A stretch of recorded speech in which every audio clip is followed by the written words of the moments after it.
Bien, alors bonsoir et on est de retour dans cette soirée d'après Yom HaAtzmaut, 74 ans pour l'État d'Israël. Et après cette journée festive, on revient vers la paracha de Emor et avec les enseignements du Rav Noam Perel.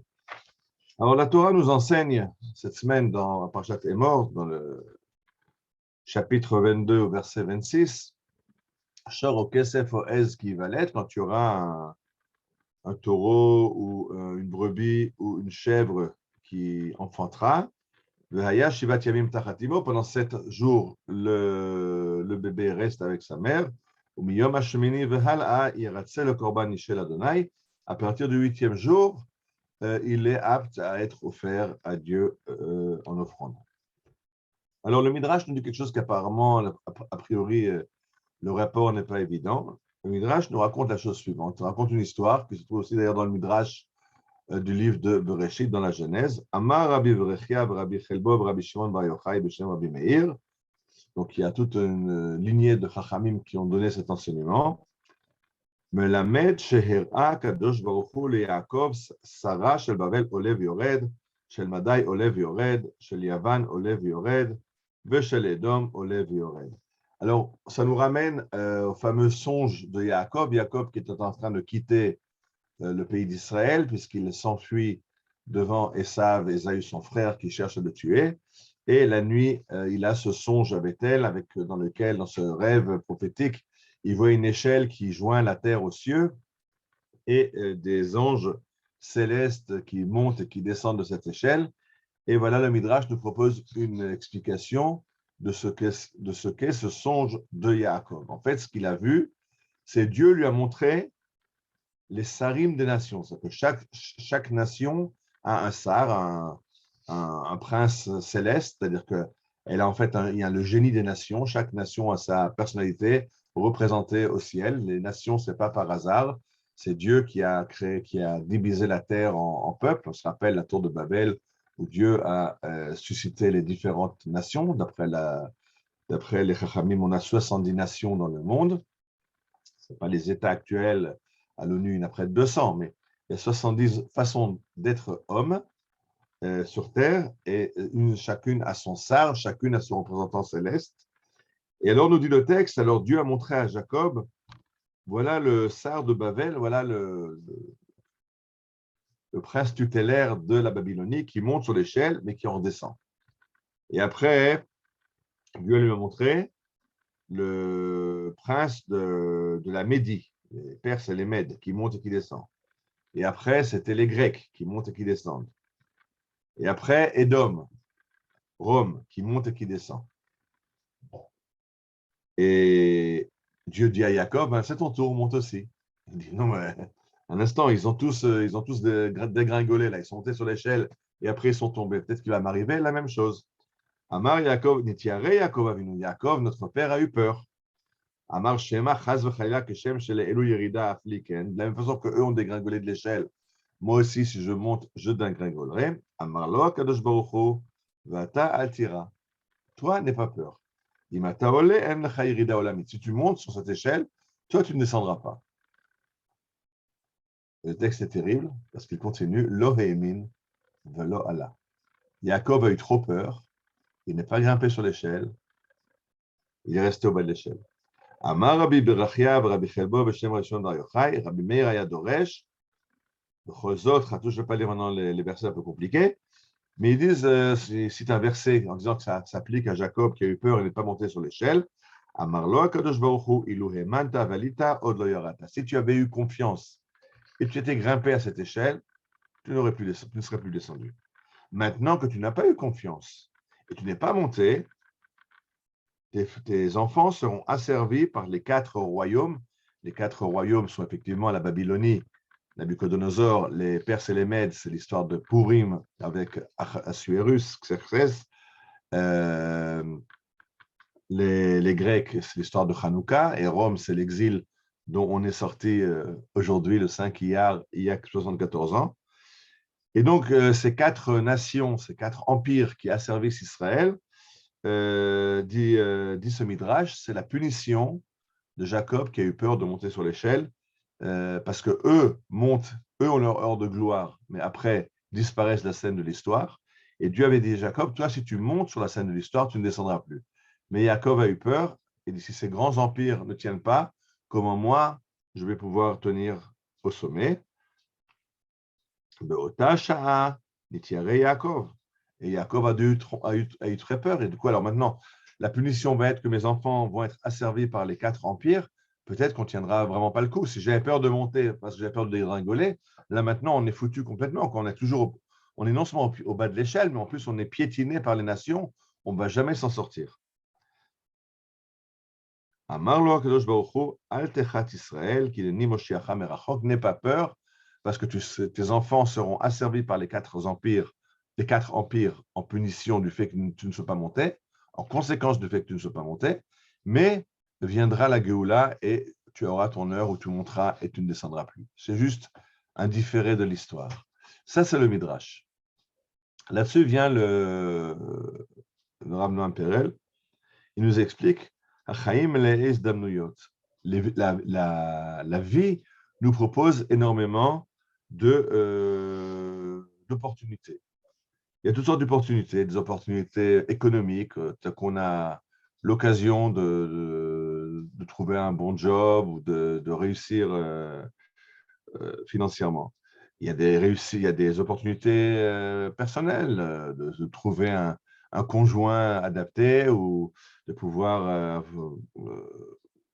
de pouvoir développer sa personnalité, des dons qu'on a. Tout à coup, on peut développer ses dons et s'épanouir. On a des opportunités familiales, j'ai dit, trouver un conjoint, les enfants, etc.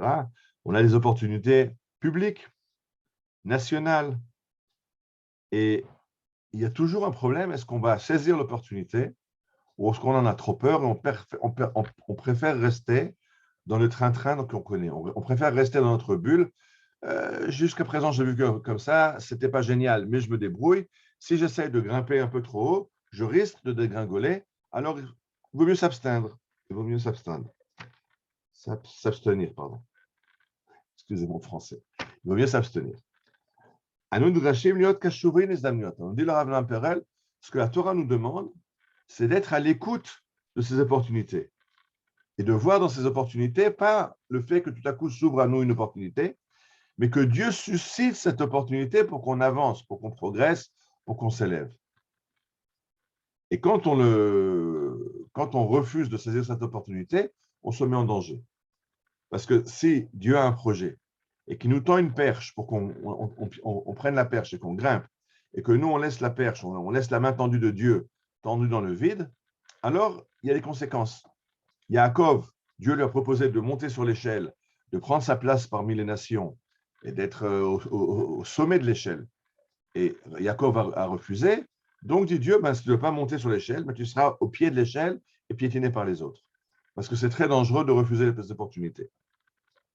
Si refuser la main tendue par Dieu, Vatsaotav et ses propositions, et ce n'est pas une possibilité. L'homme il ne faut pas refuser, ni parce qu'on est trop humble, moi, qui suis-je moi pour accomplir ce destin qui m'est proposé, ou la peur, j'ai peur de l'échec, je ne pense pas que je suis assez apte ou assez digne ou assez méritant ou assez n'importe quoi. Et j'ai déjà vu d'autres qui ont essayé, qui ont raté, pourquoi moi je réussirais mieux que les autres. Le Midrash nous rappelle que le prix du refus est très cher. Voilà. Alors ça, c'est l'enseignement du Rav Noam Perel. Je l'ai choisi aujourd'hui parmi les 3 enseignements qui sont sur la paracha, à cause de quelque chose qui s'est passé aujourd'hui. Si vous voyez le fond d'écran qui est derrière moi, je l'ai pris sur Internet ce soir, il y a une demi-heure. 950 Juifs sont montés aujourd'hui au mont du Temple.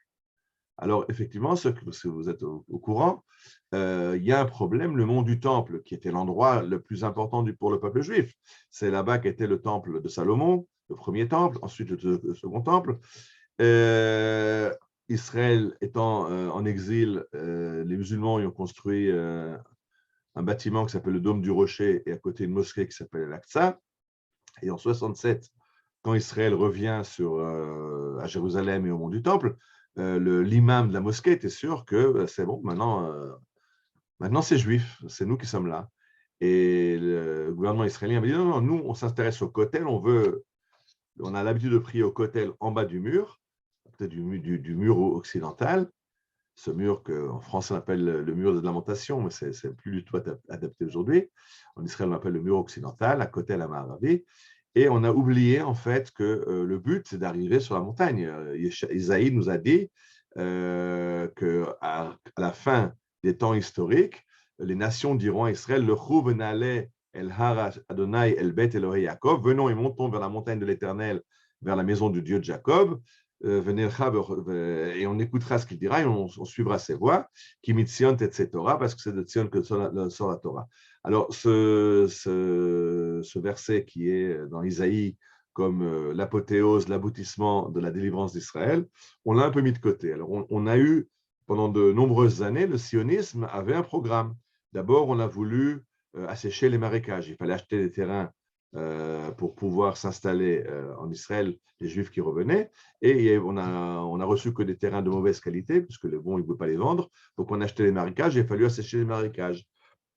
Et puis après qu'on ait asséché les marécages, Ben Gurion a voulu qu'on développe le désert et qu'on fasse refleurir le désert. C'est aussi marqué dans Isaïe que le désert refleurira.